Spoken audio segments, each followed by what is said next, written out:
Oh, see, you're wrong. Oh, you're worried about being able to split it. Yeah. I thought you were worried about. I was trying to determine if I needed the big axe or if the little axe would get it done.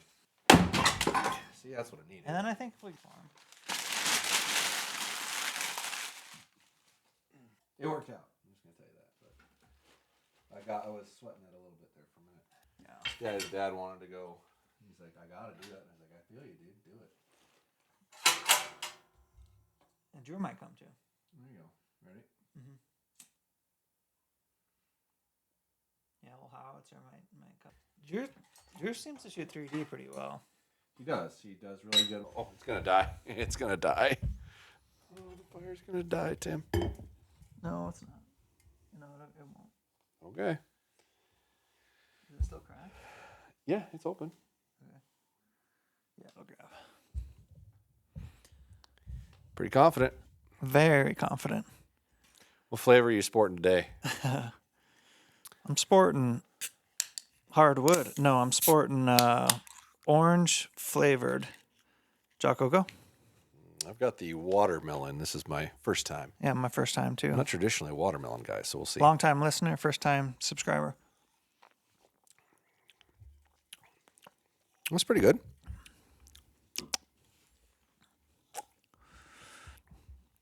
I like orange. I'm not sure it's watermelon, though. I mean, it says watermelon. Yeah, I know. It doesn't. Yeah, I had it the other day. Yeah, you did mention to me it tastes like cherry, and I completely agree. It tastes like cherry. I felt a bit like I got one of those top-down mirror pictures on the internet. A little bamboozled. Yeah. A little false advertised. But I thought maybe I like maybe the flavor. my taste buds are off or and something. it's not super sweet by any means. There's a couple of them that are pretty sweet. Yeah. Which, if you like sweet, you'll like them. But it's a little sweet for me, even though there's still like nothing in here, dude. Well, guys, I think you got it. It's gonna grab. We're good. Welcome back We're to the solid. Fireside Chat. We chat by the fire. So talk to me about this for a second. I have an archery. What do you call it when something comes to you? Epiphany. Epiphany. No, it's something different than an epiphany, but like all the stars align, and I had this thing. It's like, oh, that makes sense. So draw length. Imagine the top-down draw length, right? Okay. If you're looking from the top-down camera. Okay. Now imagine you're looking at that top-down camera with a skinny-chested person next to a wide-chested person. Okay. What would that do to the length of the effective triangle? Technically, the wider you are, the longer the draw length would technically be, but it's very, very No, very it would be small. shorter, right? Because if you go, if your arms go this way, okay, you're gonna explain this to me, but hear me out first. If it's a straight line, if your arms go this way, because you're wide chested, so you go this way to get around your arms. but Then you're also talking about the variance of you're drawing the bow back to here, right? If you're wide chested, you got to explain what you're talking about. If you're to the wide camera. chested, your face is wider too. Right. So yes, your arm. I mean, most people get their arm in about the same position, regardless of how broad or not broad they are. So there's a small variance of gap in here from where the string travels to where your arm is. Right. Yeah. That doesn't get greater the wider you are because your shoulder's still starting in the same position. Center of your head's in the same position. The only thing it would do if you're really broad, it would lead you to believe that you probably have a bigger head. If you had a bigger head, the coming back to here is going to be farther out of that straight line, which would technically make it longer. But we're talking about like 1/16 of an inch Longer kind of thing. It's not going to make it shorter. No. Let's say if you had a super narrow head but really broad chest. Let's take it to the maybe? extreme and say it's a very thick chested person. We're talking like 350. Let's say it's a very thick chested person. For them, I thought it sounded terrible. For them to get, because I get canceled. if you're skinny, everything can be closer to a straight line, right? As far as your angles between your elbows and your chest. Sure. If you're thick chested, then your elbows should be angled out a little more. And from our top down angle, my arms are essentially doing this to clear the chest. Or the chesticles, depending on who we're talking about. A bowstring doesn't typically hit your chest. right? So you're not pulling the bowstring around your chest. No, I understand that, but Right, I'm it's talking above about it. the angle of the arms and the capacity at which Your they shoulder could is be. still where your shoulder is, and your head's still where your head is. And unless like somebody's shoulder and head moves from like this to this, which I don't see that being in a broader chested person, your shoulder is still in the same spot. Your mass is forward of your shoulder, right? So it's not really going to change it. I don't think. Let's say I they think were your euphoric moment was maybe. misconstrued. Let's say their chest was so wide it's out past their head, quite a bit. It's not going to change where the string's drawn to. I understand that, but it's changing the angle of the arms. No, it's not. The It's chest not. is in front of the arm. It's not in line with the arm. The chest is in front of the arm. It's not in line with the arm. Yeah. So unless the person's head's like way back and or unless the person's head's like way forward and their shoulders are way back, it's not going to change it. It's all the relation to where your head is in relation to your shoulder, not your chest in relation to your shoulder. Because you're drawing to your nose, which is the same. Well, you're drawing to ideally a pressure point back here with a knuckle or a split back here, which I've actually been thinking about the need for a video between this discussion, a couple other discussions, and one I had with Rogan was talking on Remi Warren's podcast. Yeah, on let's his get your podcast reaction with, to that. with the thumb behind the neck, and he said no one has ever explained it why you wouldn't want to do it that way. And I Yeah. messaged him. I said if you want me to explain it, I will. I think I should probably make a video talking about anchor and why certain things work and why certain things don't. But Or the work problem, better than others. It might be a good way to put it. yeah, the problem with the thumb behind the neck, and it's in reference to Cameron Haynes because he notoriously shoots that way. Yeah. He'd probably throw a little more wood on there now. Yeah. He notoriously shoots that way, and what he's doing is putting his thumb directly behind his neck for his anchor point. And I can directly relate to this because I shot that way for 3 years. Like I shot with my thumb behind my neck. Dang. And I was very consistent with it, and it felt like you could kind of use your whole head to keep your arm back when you're starting to get tired. You could pull your head into it a little bit, which I wouldn't necessarily disagree with that in an emergency. Like I'm at 3 minutes and it's just going to go. Just stick your thumb out, put it behind your neck, and like put your body into it a little bit more to try to hold it back if you had to hold your bow back for a long period of time. But it's most likely going to come at you, not forward in that scenario, because this arm's going to be doing more work than this arm. But the reality of the thumb behind the neck issue and why I stopped doing it is, one, if you relax too much and collapse, it will actually pull your head forward, just like my hand did there. But the biggest reason that you don't want to do that, which if you can do anything consistently, first of all, knock yourself out. If you can do it the same, that's what archery is doing the same task exactly the same over and over and over for duplication. But it's hard to duplicate that, and the reason is this. Your thumb is not a direct connection to these knuckles. You gotta explain those knuckles. You're holding, I'm pointing at the camera, Tim. But not everyone audio. Oh, all right. So, so then the first knuckle to, if it's a right hand, the first knuckle to the right of your hand, or if you make a fist, the far left knuckle in your fist, the first knuckle there and the second knuckle there, when you move your hand around, don't change their position. Okay, so no matter what you do with your hand, whether you're holding a handheld release or a 4-finger trigger or any variation thereof, when you move your hand, those two basically stay in the same spot in relation to your wrist. Your thumb can move up and down an immense amount in relation to your wrist with ease. And that's the problem with that kind of anchor point. When you go to put your thumb behind your neck, you can move your thumb up or down, and it doesn't actually change how it feels, which is why I really encourage that first knuckle, if you're shooting a wrist strap release, which most people do, that first knuckle getting bored into the pressure point right underneath your ear behind your jaw, because it's really easy to feel and duplicate. Bone to bone, right? Bone-to-bone contact is the most consistent thing. Muscle fatigue doesn't change it. You know, where you're at in your day, even being like a little more swollen, a little less swollen, doesn't really change where that pressure feels and where that knuckle feels. So that is a more consistent and more accurate way to shoot. If you're shooting a handheld, you probably want to take the crease in between the first knuckle and the second knuckle and ride that up on your jawbone. Once again, bone against bone is a more accurate anchor point than tissue against bone or bone pivot pieces that move. Like your thumb can go from up to down an immense amount, and it does not change the relation to your wrist, where the two knuckles in the front are directly correlated with your wrist no matter what you do. You can bend your wrist up and bend your wrist down, but as long as you're not physically bending at your wrist, you're not changing the position of those in relation to you. So that's why orientating off of those two knuckles, depending on the type of release that you want to use, is so immensely important for your anchor point. It's more consistent. Once again, if you can do it the same way, I don't care how you do it. I don't care if you don't even touch your jaw. Yeah. Good luck doing that consistently.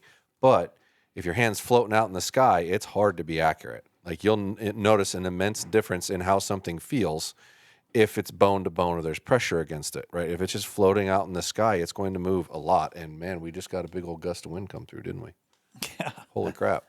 Yeah. So long story short, bone to bone for anchor point. It's really important. Bone to bone. And I think,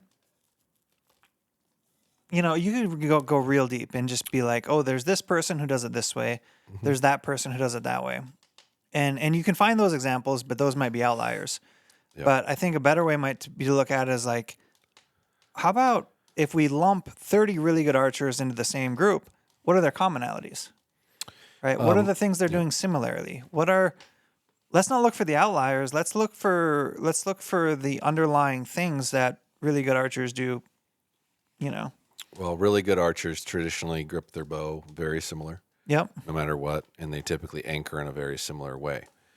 But you can have, there's such a variance between guys. But there's a lot of variance. You'll see a lot of similarities, but most of them are gripping their bow in the Most same of them type have fashion. pretty good shoulder structure, right? Yep. Like Typically. Yeah. You'll Some get of them- guys some that of them lean don't, pretty yeah. weird. yeah. You really do. And they're trying, and it's usually what you look like after you put so much damn weight on your bow and trying to hold it up. You end up leaning into it a lot. Or maybe they learned young with too much weight or whatever. It's possible, and they just never Yeah. changed. But So, what we 'cause typically recommend or try to teach are things that are easy to duplicate. Yeah. It's not the only way. It's just the way that tends to work the best for most. It's taken me 3 years to learn how to redraw my bow. And I still, every once in a while, catch myself tripping a little bit. And I even dropped weight for a while. Mm-hmm. So it takes time or whatever. It does. Yeah. Here's one. How many good shooters pull their pin up from the bottom? It's not a question I've asked, actually. What percentage? So pin up from the bottom or bottom up from the top, or pin down from the top? Because when I watch most professional archers, they come down from the top. Yeah, I think that's true. I mean, that's how I do it. Mm-hmm. But I think that's just how I learned originally. Or I think in general, when you draw your bow back and you anchor in, you're usually high.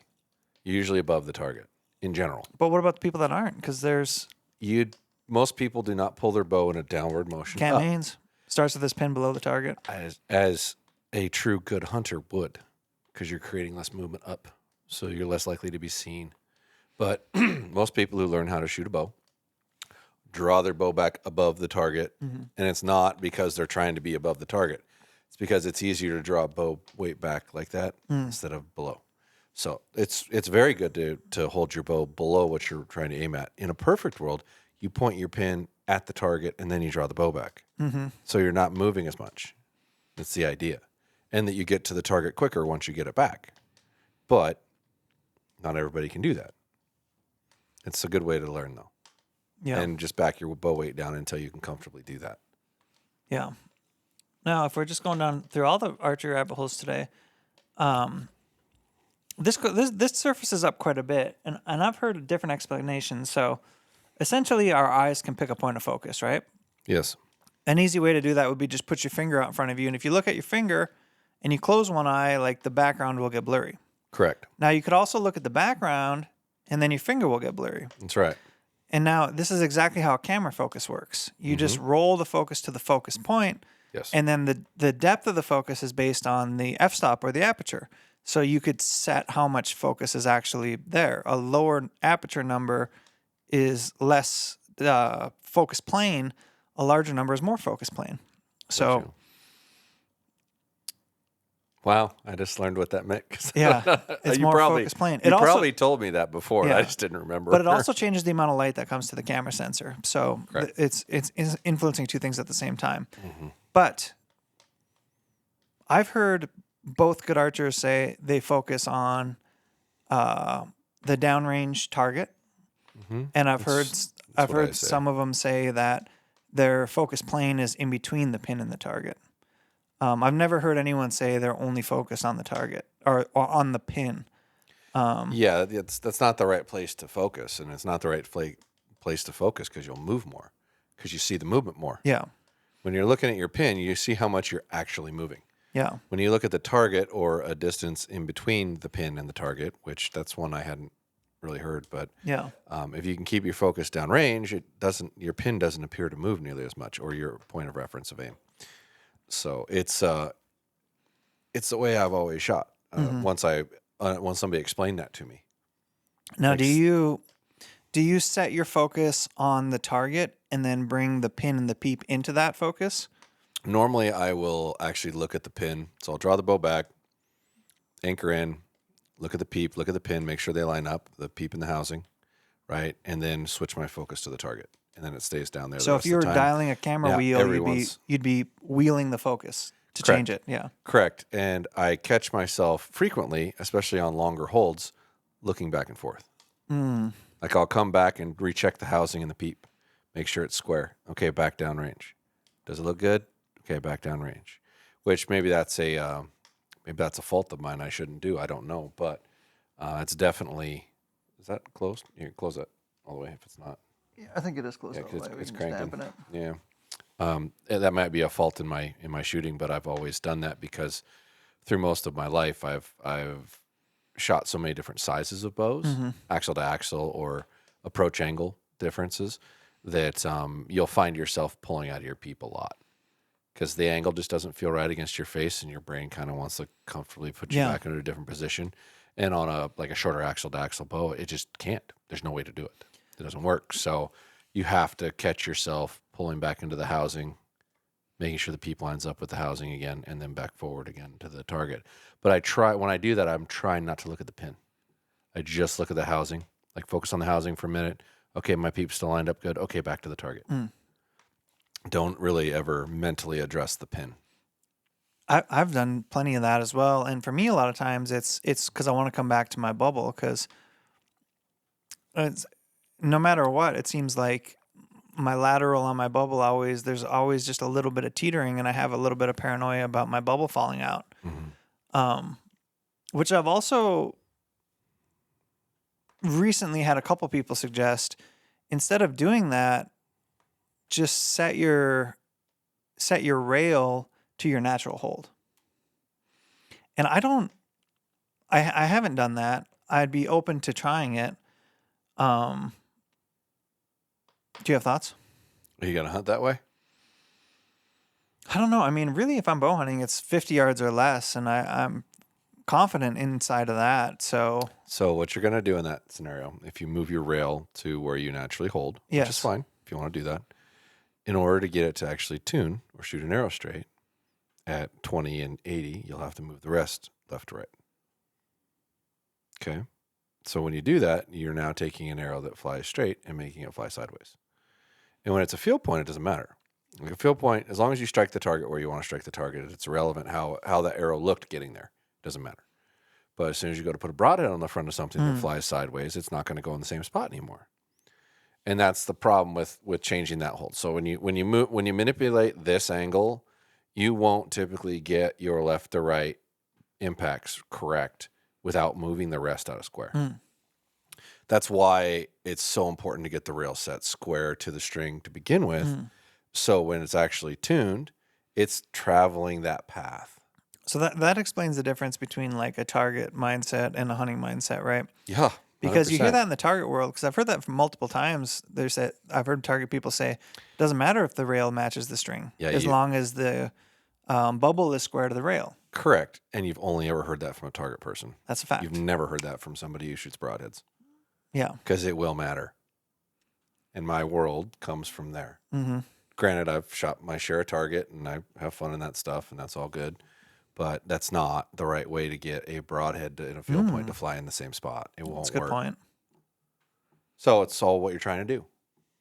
Yeah. But yeah, I mean, you can position a rail to where it's just simply how you hold it. If you want, that's fine. Just realize you're not going to have an imperfectly tuned bow, which most guys at that level, they're not shooting a clean hole. They're getting wobble. Sure. They don't care. I mean, they're putting so much side weight on there and so much bias in their handle, you'd never get it to shoot perfectly clean. Mm-hmm. It's always going to wobble, but they're not trying to steer a projectile on the front of their arrow. Mm-hmm. You try to steer a projectile on your front of your arrow, i.e., a broadhead, fixed blade, or mechanical. Mechanical still creates variance. It's not as much, but it still does. You will not get the left to right to line up if that rail is not square with the string. Yeah. And that's from 20 years of sighting in movable sights with adjustable rails with broadheads at really long distance.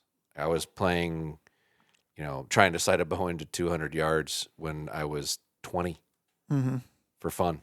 And that was back when there was that was some just after the Ice Age, like just after the Ice Age. Well, I'm 45, so I was 25 years woolly ago. mammoths and stuff that were yeah. You didn't even have to get a tag weren't for. quite walking the earth yet, right? But no, I mean, just trying to.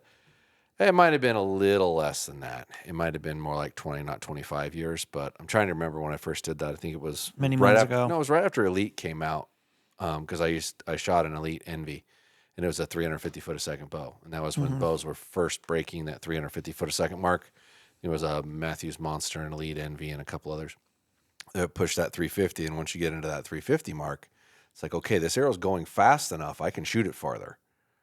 Now, how far can I go? And I was shooting a 5-pin slider Sherlock Sportsman Special, and it had the same chassis that a Sherlock target sight had on it for distance and rail adjustability, but it was just a sliding, easy moving slider with a little rod. It's a lot, kind of like a cross between an HHA optimizer or a Sightmaster back in the day. It's like kind of like both of those. And it had the most range of any sight. It was the first sight you could really put on your bow where you could run into your arrow. Like if you started at a normal position and you started moving your sight down, eventually you would move your sight so far low that your arrow would hit it. And that was where you ran out of room. So I had one of those with like a 5-pin head on it with the 5th pin touching the bubble or just above the bubble. And that would be my farthest distance. So the distance between where the bottom of the sight was and the pin was only, like quarter, 3/8 is all. So you're not giving up any of that distance of that pin being in the middle of the housing. And I was shooting 80 pounds and under 400 grain arrows to do it. But I actually got it to where I could physically hit a target at 200 yards with a pin pointing at it, which was pretty cool. It's just one of those things. It's like, I bet you I can figure out how to do that, and just kept dicking with it until I got it figured out. What mad scientist on it? I just like the challenge of somebody says you can't do something. I remember first time I started hearing people say, broadhead's playing past 280. It's like, okay. Well, let's figure out why instead of just saying they plane. It's like, no, they don't. They do if they're not tuned right. Right. But they don't. That's not a true statement. They're just more finicky. And you have to have better skill at what you're doing as a tuner to be able to get that out. Yeah, you still hear those words linger around occasionally. Is like people are a little afraid to shoot a fixed head past those speeds. Well, I don't think it's a fear. I think it's there a lot of the people that really know what they're doing abide by that. Like Aaron Snyder typically abides by that. John Dudley typically abides by that. Cam Haynes is abiding by that for the most part. I mean, they're doing it because things tend to work easier, right? And it tends to be a little more forgiving. I don't think it's truly more forgiving. I think it's a reaction of seeing something faster versus slower, but it does work. And several of those guys will claim it has a lot to do with their loft or their arrow, and they know what it is. Like I've been shooting this speed for so long. Right. I know how high my arrow is going to go at a given distance, and so I know if I'm shooting a 60-yard shot, I know what kind of clearance I have to have above my line of aim. They're accustomed to the arc of the arrow. They are. They're really familiar with it, and they want to stay in that zone. And I'm all for it. That's great. But I hate leaving an advantage on the table. And I feel like when you do that, if you're a full-size adult with a decent draw length and can pull a decent amount of weight, you're leaving something on the table there. Like if you can shoot that thing faster, you're eliminating the number one reactionary thing in my experience in a hunting scenario, which is reaction time from an animal, from the time you fire your bow to the arrow gets to them.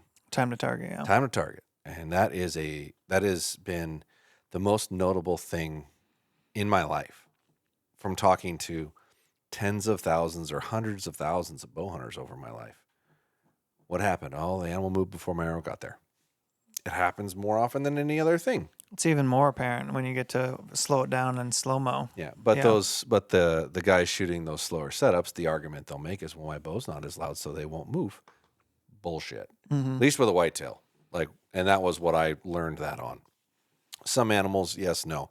I don't believe personally for a second, and I can be proven wrong, and somebody down in the comments will prove me wrong, that if you shoot a 100-grain heavier arrow, the animal is going to react differently. I just don't buy it.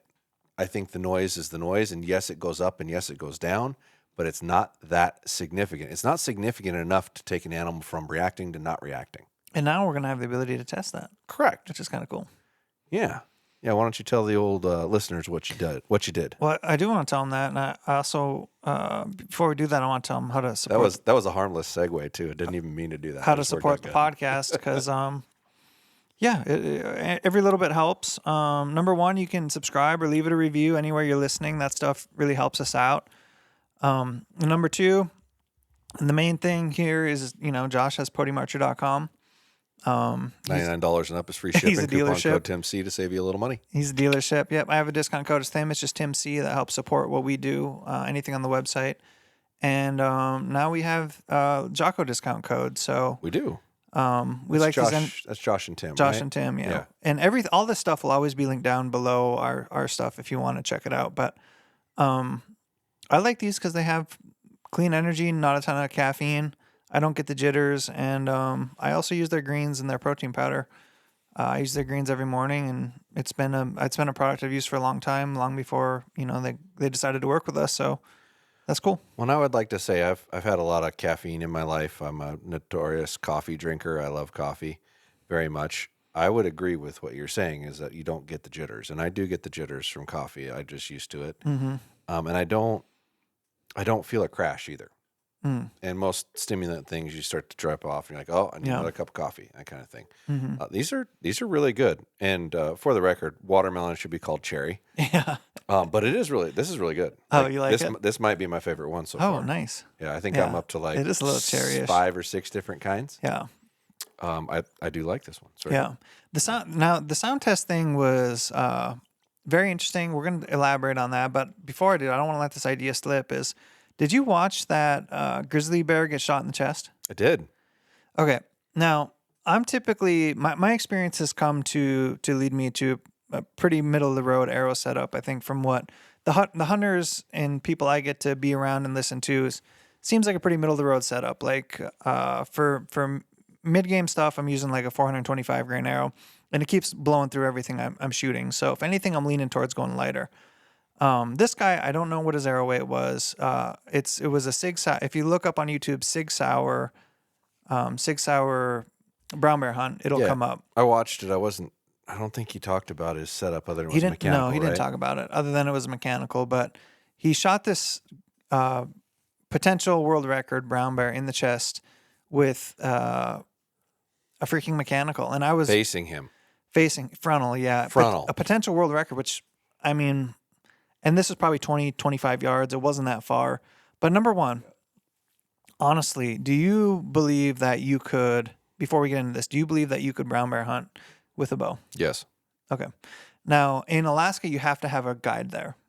As you should. As you should. You with need a gun. dude packing a gun. Yeah. Now, that case. definitely increases your safety. But what if you couldn't? Do you think you still could brown bear hunt? Oh, without a gun? Yeah. Yeah, I'd do it. Okay. That's cool. It's not a thing I've feared, and I can thank my father for that. He broke me a long time ago when it comes to being afraid of that stuff. Like I frequently, like my hunting property has freaking bears all over it, mountain lions, wolves. 95% of the time, I don't have a gun on me, and it's dumb. I should, because at some point something's going to happen. But I don't have a healthy fear of that scenario. And yeah, I know black bears and brown bears aren't the same thing, but there's been grizzly bears sighted up by where I have property every year. Somebody reports, oh, there's some grizzlies over in this drainage and blah, blah, blah. I'm like, oh, crap. Well, that's one drainage over for me. Maybe I should really carry that handgun on me most of the time, but most of the time I don't even carry one. Like I'll get better about it, but I don't. My dad made me do so many things in the presence of bears that I'm just not scared of them anymore. I have no fear of them.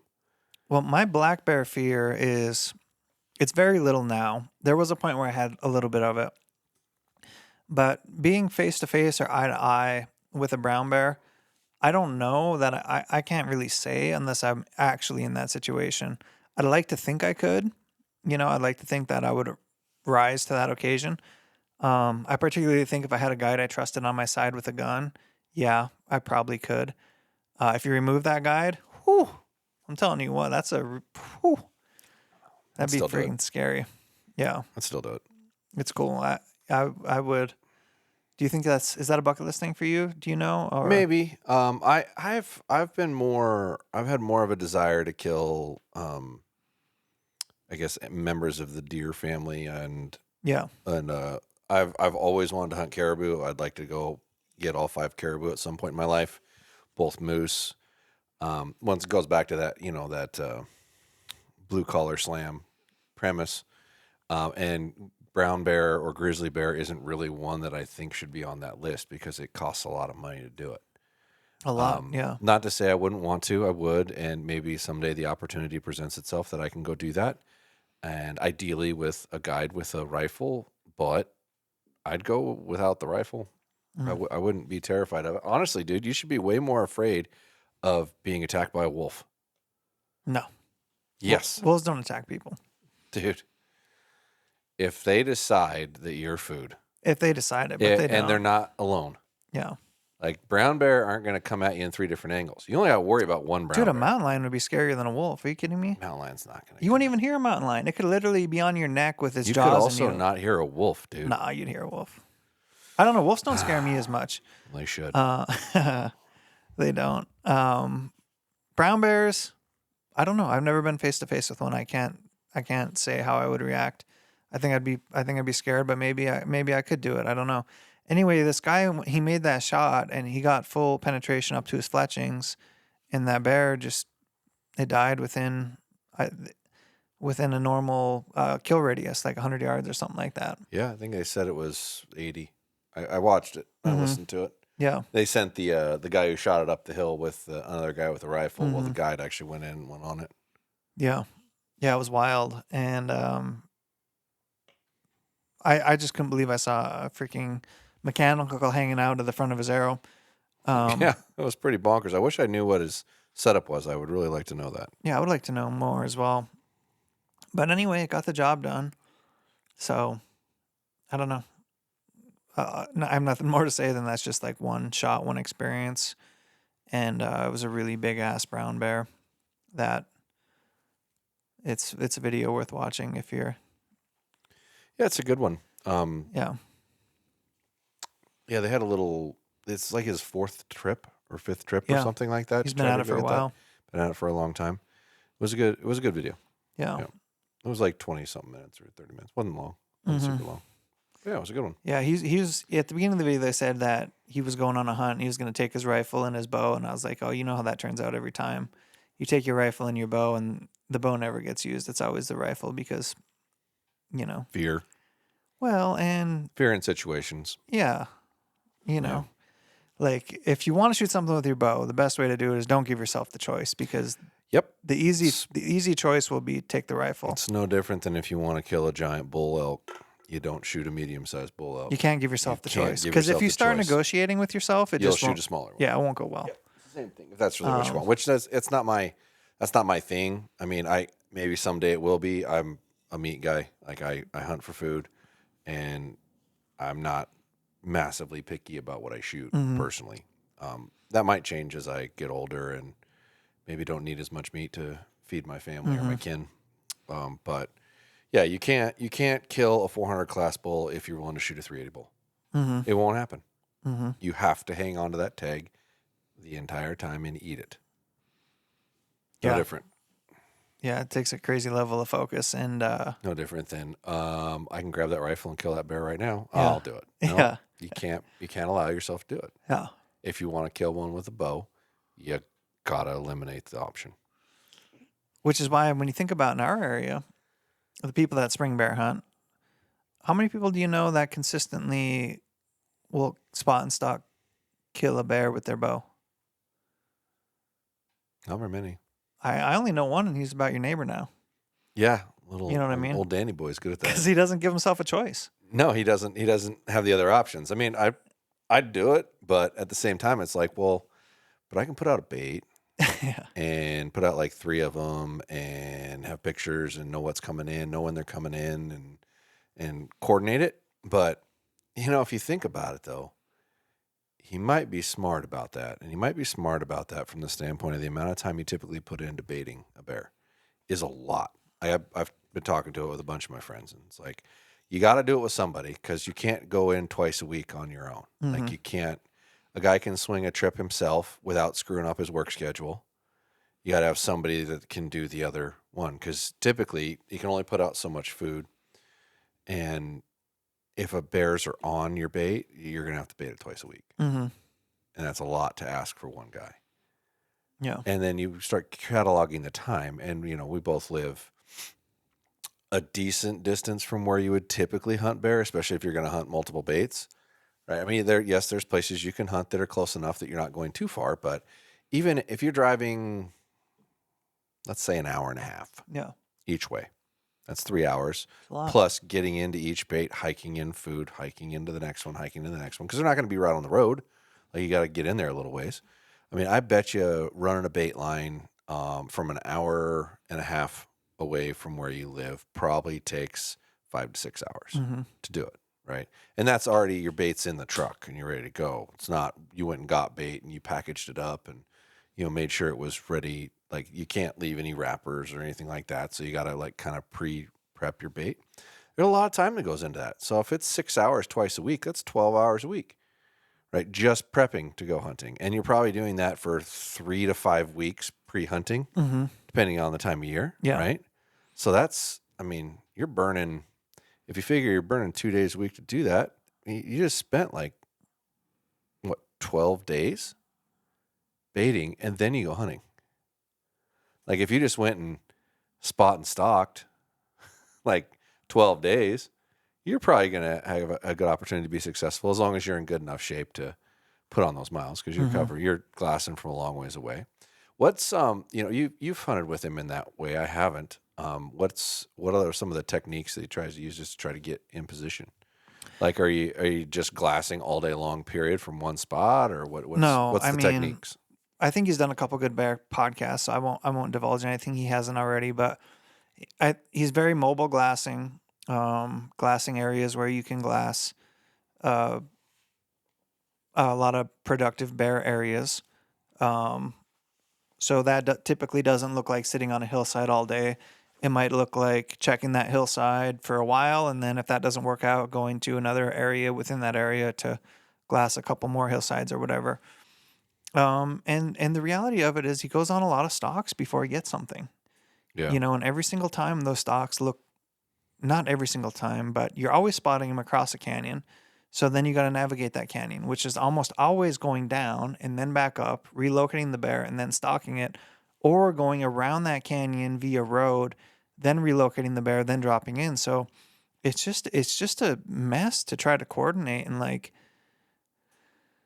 sometimes it might work differently where you spot one on your side of the road and it's an easier stalk, but usually it's a lot of stalks and a lot of effort before something ends up hitting the dirt. So it's a high effort production. But one of the things is in our area, if you want to shoot big bears, you can get lucky and you can get that big bear to come into bait, and that is possible. It's more possible around the rut, particularly starting about right now. Bears will start rutting, they'll get dumber. But old bears don't mess up that much. An old bear might be 15 years old, could be older than that. So spot and stalk, I think, yields a higher chance at killing a bigger bear because if they're just in their natural environment doing their own thing, you potentially have a better chance than if they know they're going into a sanctioned area or an area of human interaction because they're eating from a barrel for 15 years. They know the program. They've done it for that long, right? They've been to the puppet show. They've seen the strings. Yeah. Yeah. So I wanted to show you this. That's average decibel noise levels. Okay. For different things. Because what we did the other day was a decibel, and you can scroll down because it's in different segments there. We did a decibel noise level test for bow shots. and we tested the major manufacturers that Josh particularly slings out of his shop, and we just tested them with a decibel meter, and I thought it was pretty interesting. What we saw between the quietest and the loudest in our experience was about 3 or 4 decibels. That sounds right. Yeah, about 3 or 4 decibels, outcome, yeah. which isn't much, but it would also be noticeable to a human ear. So, yeah, it was just kind of interesting, and it opened up a whole can of worms of being able to maybe expand on that if we do want to. So what was your impression or reaction to what we saw, what we found? Well, originally I actually played with one of those and I couldn't get a difference out of it. Mm-hmm. Now I probably didn't mess with it long enough to figure that out. But I was pleased that you could at least get something measurable. Mm-hmm. Because when you originally told me you bought one, I'm like, it's not going to work. I already tried it. And Mm-hmm. but it was one of the first tools I bought to test something with Mm-hmm. that I couldn't get a difference out of. But it was very cheap. That probably had something else to do with it too. And understanding how to measure sound accurately Mm-hmm. probably helps, which I didn't at the time. Mm-hmm. But yeah, it wasn't shocking the outcome of what we got. Like I could look at the outcome of what we got. Which do you even want to discuss? Yeah, totally. Okay. Well, typically a heavier bow is going to be quieter. Mm-hmm. Lighter bow is going to be louder. Traditionally, faster bow is going to be louder. Slower bow is going to be quieter. Yep. Those are all normal things. And ironically, the lightest bow, or the second lightest bow, But the which was a lightest lift, aluminum bow. but the lightest aluminum bow was almost the quietest bow. The only one that was quieter was the Ethos, which it was Tim's Ethos. We took all the stuff off of it. We took the sight off of it. Stabilizers, go sticks. Left his rest on it, and it was the one bow that didn't have a whisker biscuit on it. Mm-hmm. But we both talked about it and went, okay, we're measuring the peak of the noise. The rest is not going to make one louder. No. It might reverb longer, but it's not going to make the highest peak initial noise louder. The fletchings going through that is not the peak of the noise. No, it's not. It's the string slapping. The string slapping the stop is That's the peak my of the guess. noise. I guarantee you. Educated guess. That's got to be what it is. Yeah. So won't believe for a second that changed the outcome. But there was, a half a decibel between them or less or something? Or was that a half? Between the two. Between between the Ethos and the lift. Yeah. The Ethos was a half a decibel lower, which was the lowest one And half a measured. decibel, I think, even in that thing I just showed you, I think is undiscernible to the human ear. But it probably we got up to a decibel difference every time we shot one, right? Yeah. So on that exact one. Yeah. So, you could probably take those bows and do it again, and you might It could switch with each other. You don't know unless we tried that, right? But there was a more noticeable difference on the other three. They were all real similar. They were just louder by like 2 decibels. And as quiet as we right? were, because we were all being quiet and we were in a room where you could get a little bit of echo. I could hear the difference as we did that. It was one of them was duller, one of them was sharper. I could hear more of a pop or less in that room, and the decibels indicated that. I'm willing to bet what you're hearing there is actually frequency and not volume. That might be true. Yeah. And every frequency is different to each person, Mm-hmm. right? There's levels of pitch that you hear differently, Right. and the bows definitely make different types of pitch. Like 100%. Like you can fire a bow and I can tell you what brand it was because they sound different. They just do, and it's not necessarily how loud it is. It reverbs a different pitch. Mm-hmm. But the fact that we could actually measure a decent difference, which maybe you think 5% is a lot or isn't, or 10%, but I think it was 5% from the loudest to the quietest. It was something to measure that's noticeable. And I think going forward in my bow reviews, I'll probably do that. As much as it's kind of a pain in the butt because you need 2 people to operate it. You need one guy resetting it and then another guy shooting it and staying in the same spot and being very, very specific about exactly how far away you stand. And we talked about this a little bit. I'll probably make something that holds it on a stabilizer. Mm-hmm. So the distance from it's being shot at would be the same no matter what. Mm-hmm. So if I pointed it somewhere else, it wouldn't matter. But I'd still have to stand in the same spot in a room, my feet in the same spot to get the same reverb. Mm-hmm.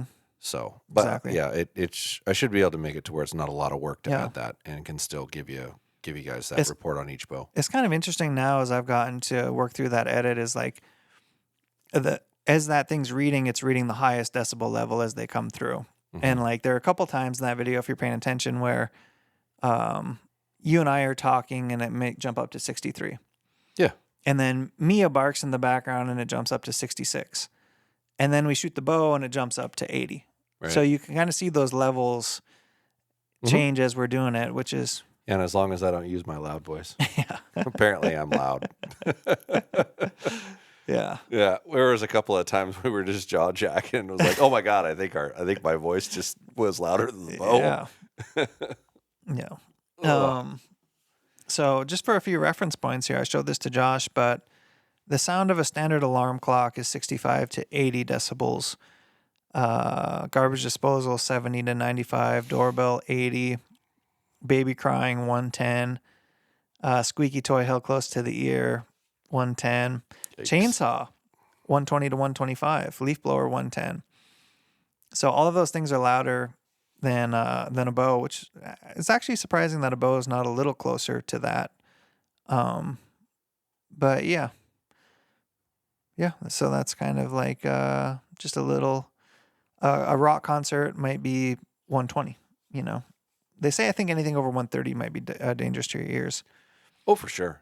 I Yeah. think lower than that's actually dangerous to your ears, Could be. depending on where you're at. But And sharp noises, I think, are dangerous to your ears. I see that with construction workers that are around sharp noises for a lot of times as their hearing goes bad as they get older. I've had a few family members who have worked in those environments, and apparently gunshots are bad for your ears and loud car stereos are bad for your ears, and I can't hear jack. Being a kid or even a young adult and not using hearing protection while you're shooting a gun, it's like the dumbest thing in the world. And it wasn't common. Like, you just, well, whatever, be a man, you're fine. Like, that's a bad decision. Yeah. And you're saying your eyes are getting fuzzier, right? They are. Have you considered any LASIK stuff? Or I'm not sure if LASIK actually helps with the authentic aging of your eyes, because I think it's a fatigue, if I remember right. The only thing that I have tried so far is macular degeneration pills. And as long as I remember to take them, and I take them every day, it doesn't seem to get worse. If I don't take them, it's harder for me to see, like almost immediately. So whatever's in those, it's Pure Encapsulations, the brand. It was another one I heard from a Rogan podcast, because he takes it when he was talking about his eyes starting to go bad. And I'm like, well, I'll try it. And it's not terribly expensive. I think it's about $60 a month, but it seems to stay stagnant, but I'll forget to take it, or I'll go on a trip and not take it with me. And it's like, God, it's like, I can tell it's more work, but supposedly it's an eye fatigue over time thing. And I don't know if LASIK will fix that or not. It might. Comment down below on if LASIK will fix the fact that my eyes are just getting old and starting to get fuzzy up close. I can still see really good at distance, but light's also starting to get worse. Like really faint light. It's getting harder for me to pick out objects and imagery. Like that first morning in San Antonio when we started shooting, like the first 3 or 4 targets, I literally couldn't see jack. Like it was, and it wasn't just the not taking the pills thing. It was like the visual of it was really hard for me, and I think that's a lighting issue. And from what I understand, that's another thing as you get older that gets harder. Yeah. Do you have any distaste for driving at night now? Not at all. Oh, okay. No, it's not like that. I think it's without like if I turn on a light, I can see fine. Like if I turn on a flashlight or something like that, it's easy. So if you got headlights in your car, it's fine. If I kept my headlights off, maybe. But the only time I've really noticed it is that super early trying to shoot in cover when the sun just starts coming up. That's been tricky, and making out objects. But noticeably, like, and it's been, gosh, I think it's been a year and a half, I think now. I keep feeling like it just happened, but I think it's been a year and a half that, like, I could see like this. I can't see this close anymore at all. I gotta like be about right there. And I gotta have some old person show me how to change the font on my phone so it looks a little bigger, so it's easier to see. I've been fighting that so hard, and for the longest time, I was like, I'm not doing any of this. But I've heard from multiple sources that like using glasses or something like that doesn't make it worse. I think it slows the fatigue too, right? Because I think you're stressing your eyes trying to. Probably, you're probably right. It'd probably be better for me to put old man glasses on. I just don't know if I can do it. I don't want to acknowledge I'm getting old. Could be a very distinguished look. I mean, the mohawk, glasses. Yeah, it could be part of the whole thing. Could be. Could put a whole nother layer to this. This onion here. Yeah. Was there anything else in the Remi and Joe podcast that struck your ear? I've listened to so many recently. I've probably lost it. But it was a good one. Yeah. Remi talked about when he used his mouth to shoot because he had like shoulder surgery. or something. I would love for Remi to have a podcast partner like Joe. Yeah. Obviously Joe's whatever. He's the best in the world. He's the cheese. But just someone to bullshit with Remi and bring out the questions in him that are like, an amateur might ask or somebody with less experience. Because I think I've listened to Remi stuff and it's so insightful, but you can tell that he's hunted 300 days a year for a long time. Yeah, it's bonkers. Like he's definitely forgot more than I probably will ever know. And listening to Joe talk with him, I thought was really, really good because you get to hear things from Remi that I think might go without being said on his podcast. Yeah, that's true. That's true. But yeah, that is incredible. I didn't realize that guy hunted that much. It's a nut. I didn't realize it either. Oh my goodness. Yeah. How cool. How fortunate. Yeah. Right? I mean, that's basically a person who figure out a way to do that. Yeah, he basically said from the beginning, "There's no other choice. This is what I'm doing. This is what I'm doing," and that's what he did. And then he did everything to support that along the way. He learned to make videos, learned to take photos, learned to write about it. Yep. And now he's built it into his thing. But man, what a long haul to get there in a very difficult industry. But I think even if he didn't get there, he'd probably just be somebody you didn't hear about living within his means to make that life happen, For sure. Yeah, he wouldn't he doesn't strike me as a person that would be doing it for money at all. Like it'd just be he'd still figure out a way to be doing it. Dude, the Marco Polo sheep story was wild.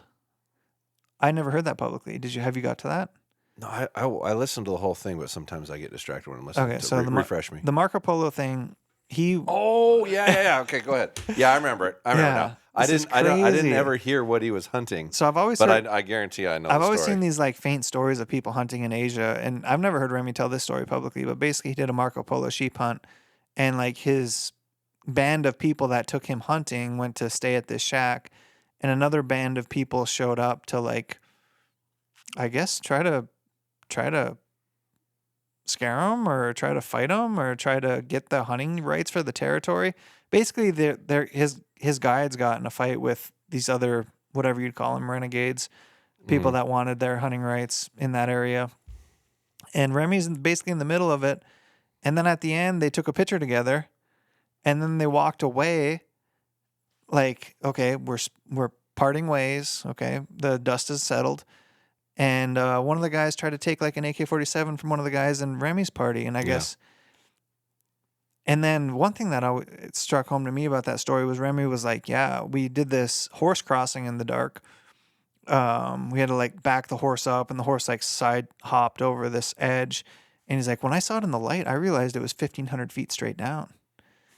And I've always had a little fear of heights, particularly when I'm on the edge of something like that. I don't know if a fear is the right way to put it, because I'm not afraid of heights, but when I'm close to something like that, it's just very real how poorly that could go if something went poorly. There's definitely an eerie sense. It's an eerie. That's a good way to describe it. It's like an eerie. It's like, oh man, I'm like 2 steps away from something going really poorly. Oh yeah, like when we went to San Diego, the girlfriend and I toured the Midway, and they've got like a fence around the top of it, but there's parts where you walk up over it, and it's like you're looking straight down, and there's still a fence there, but for some reason it feels uncomfortable. No different than if you're on a good trail, but you look down and it's like it just feels gross. So I can only imagine being on some redneck renegade in the middle of BFE Asia on these tiny horses hauling your stuff, and then seeing it in the light and being like, holy shit, my horse skipped over this. and it's like a couple feet wide and 1,500 feet down on each side. I just thought that was so wild. It's stories like that I'm glad I hear from somebody else, and I don't have to actually be You don't there. have to live that to experience what that would be like. Yeah. Yeah. Oh, it's nuts, man. That's crazy. Whew. I mean, could you imagine? Who knows how much money, time, and effort you spend into that, and then you're like in some half-ass third world country gang fight, like in the middle of it. You're just this person stuck, and you're not even speaking their language. Right? Yeah, you don't even know what they're saying. You just know they're scuffling. I mean, yeah. Oh, So what a story, man. what a story. Yeah, it's funny. I didn't hear the first part of what he was hunting, and then you started. It's Marco Polo sheep. Yeah, I know, but you told me that now, but I didn't hear it at first, and now I'm like, oh, I know what you're talking about, and crazy situation. And just listening to that podcast, it almost seemed like Joe was asking him questions, and he was like, in a way, he was like considering something that he might do. And then you hear that story, and the questions didn't seem that way. Yeah, it's like I ain't doing that. That's freaking nuts. He's like, I'll go hunt wild stuff, but maybe not yeah. like that. Yeah, I'll keep hunting big bulls in Utah, and stuff, Yeah, maybe Colorado, not. Maybe not like that. Yeah. Anyway, yeah, fires out. Fires out, buddy. Fires out. We appreciate you guys. Fun podcast. Yeah, I really appreciate the support, guys. And if you get a chance, leave us a review on Spotify or Apple or wherever you're listening to this, if you listen to this, or on YouTube. We've gotten great response from you guys, and we'll definitely keep doing this and keep pushing forward. And comment down below if there's something you want us to do that we're not doing.